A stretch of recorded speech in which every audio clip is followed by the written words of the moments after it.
How's it going, everybody? I'm Sam Lee and welcome to Gaming Instincts. Street Fighter fans received a surprise in recent weeks. The announcement of a new season's worth of content has rekindled hype and anticipation for Capcom's fighting machine. The announcement promises to bring 4 major scheduled updates that will add new characters and stages over the course of winter 2020 and autumn 2021. However, this wasn't all Capcom was ready to release. On August 9th, FGC figurehead and Street Fighter producer Yoshinori Ono announced his departure from the company and Street Fighter after 30 years. He resigned his position as brand manager and stated in his departure tweet that Capcom staff in the new generation will continue taking care of the Street Fighter brand and leading the World Warriors. I will look forward to seeing the new Street Fighter brand and how it's going to be expanded as just one of the regular gamers next time around. While the news was bittersweet, putting a damper on the Street Fighter V content hype train, FGC members and insiders were left curious about its timing. Amidst this excitement and change, news and rumors have been making headway. According to insider Dusk Golem, there was some internal conflict within Capcom regarding Street Fighter VI. In a tweet, they detailed the following. Street Fighter VI was supposed to release in 2021. Street Fighter VI was not received well internally by testers. The development team focused too much on a team mechanic, which soured the reception. Yoshinori Ono was demoted again. Someone else replaced Ono's position to fix Street Fighter VI. The next season pass was launched to buy time for Street Fighter VI. None of what was stated has been confirmed by Ono or Capcom and should not be taken at face value. However, Dusk Golem listed these details several days before Ono's subsequent departure from Street Fighter and Capcom, further giving credence to possible drama unfolding behind the scenes.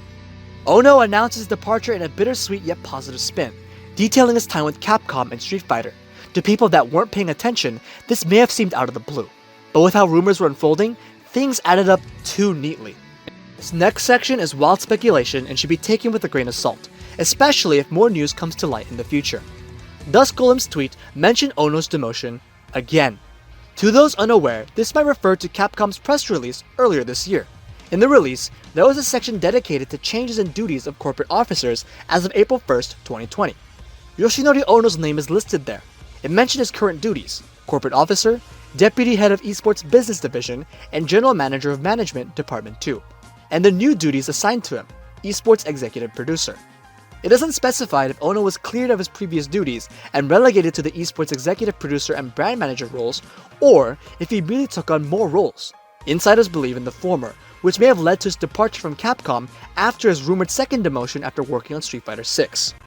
Capcom may have forced such a heavy hand after their blunders with the Street Fighter brand and Ono's own missteps. Street Fighter V released to a mixed reception in its rushed, incomplete state. It was only through future patches and add-ons that Street Fighter V redeemed some of its lost luster. Even then, these updates were not enough for fans turned off by its botched release. Ono was an executive producer and brand manager for this game. To follow up, Deep Down is another game Ono was a producer for. It was announced in 2013, revealed alongside the PlayStation 4, set to be a single-player or co-op multiplayer dungeon crawler taking place in future New York City. Since then, the project has been shrouded in silence, aside from a trademark extension and a small assurance comment by Ono in November of 2019 that the game has not been given up on. Lining this up with Street Fighter VI's development mishaps, Ono was likely given the demotion for his lofty goals while failing to execute to what was demanded. Capcom is most likely cautious about how to proceed with sequels and IPs, given Street Fighter V's mishandling.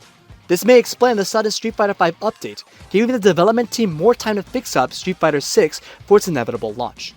All this may have been exacerbated to the point where Ono felt the need to leave the company on his own terms to save face for himself, Capcom, Street Fighter, or maybe all three.